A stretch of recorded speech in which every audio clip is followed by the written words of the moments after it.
today with the handover?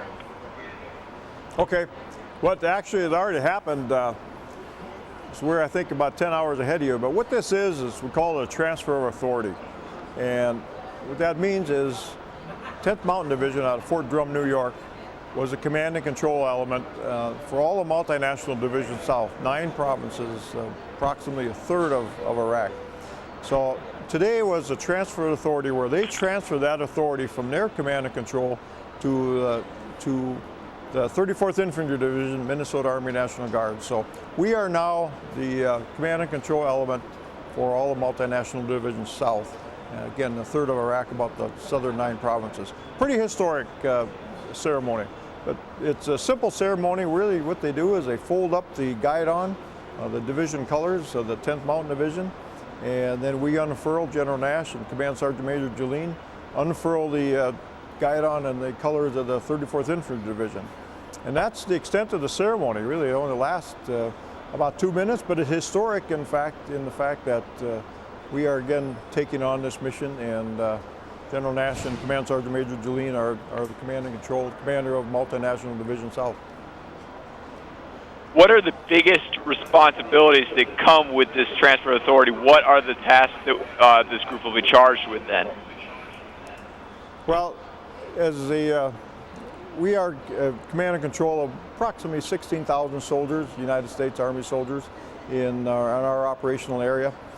So that's, first and foremost, the authority over those soldiers. But our primary mission, obviously, is to work with the Iraqi security forces, the Iraqi police, the Iraqi Army, Department of Border Enforcement, and our main effort is working with the government and to build the economy, build a civil capacity. And we work with these through the PRTs, the Provincial Reconstruction Teams. And these are Department of State employees. And so we enable the PRTs to improve the civil capacity, build the economic capacity of the government and the various provinces, working with them on rule of law, increase and improve their judicial systems, work with them on agriculture. So we enable the Provincial Reconstruction Teams in all these areas, and we provide much of the funding for those areas as well. Brigadier General, in your dealings with different Iraqi organizations, whether it's the police, the local security, does it seem like they are getting closer to handing over or being able to take full responsibility for all of those services that the troops under your command will be handling now? Absolutely. The Iraqi Army have proven themselves over and over again already that they can conduct unilateral operations, and many of the operations that are conducted are by the Iraqi Army without any involvement of the U.S. forces. The Iraqi police are improving as well, and again, we are providing very little assistance with the Iraqi police. We are working with the border enforcement and continuing to train and work with them, but for the most part, the Iraqi security forces have the lead. They do have the lead in all these operations, and we provide just assist and advise to these security forces. Well, that's good to hear. How long have you been in Iraq? I personally have been here about close to a month now, a little over 3 weeks. Most of the soldiers have been on the ground for minimum of about 3 weeks, 2 weeks. We've had some here for almost 2 months already as we accept this mission from the 10th Mountain Division. And that's part of what we call our left seat, right seat ride, where the Minnesota, the 34th Infantry Division soldiers are what we call in the right seat, learning the mission, learning everything from the 10th Mountain Division. After a week or two, we move what we call to the left seat. We're in the driver's seat, and then they assist us and advise us as we continue to hand this mission over. So today was a pretty historic ceremony in that we are command and control now of all multinational divisions south. But it's also historic because we are continuing just a great legacy of the 34th Infantry Division going back to World War II. And this is the first time since World War II that the 34th Infantry Division headquarters has deployed. And so we're extremely privileged to continue this proud legacy of the Minnesota Army National Guard and the 34th Infantry Division.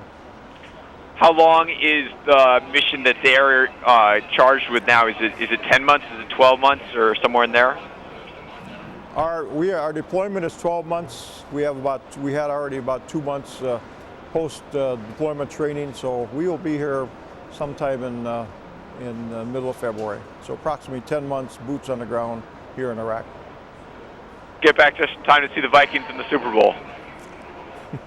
That's right. We like to get home for that Super Bowl, and we're hearing great things about it. We're hearing great things over here about it. So you guys have to do your part back in Minnesota to get the Vikes to the Super Bowl. Well, Brigadier General Lang, is there anything else you'd like to tell me about either this ceremony, how things are going so far, or about what this mission means to these troops? Well, I can tell you, to the soldier, they're extremely proud to take on this mission. Today we had what we call a patch ceremony, where most of the soldiers that had not been deployed put a combat patch on their right shoulder. It's purely symbolic, but I tell you, it means an incredible amount to the soldiers that they have entered the breach, so to speak, and assumed this mission, put this combat patch on their right shoulder, and I tell you, we're extremely proud of that. But also, we'd like to thank everybody back in Minnesota, the families and the businesses and the employers who continue to support us, and we really appreciate that support. And I can't tell you how much these soldiers think about things back home. But I tell you what, they are doing a great job here. They will continue to do a great job here as we officially start out today, assuming this mission. And I think you can be very, very proud of your soldiers out here. Well, I appreciate you taking the time to talk with me. I hope everything goes safe, and I hope all of your men and women come home safe and sound. Great, thank you, and I look forward to seeing you guys in about a year. All right, take care. Thank you. All right, signing off. Bye.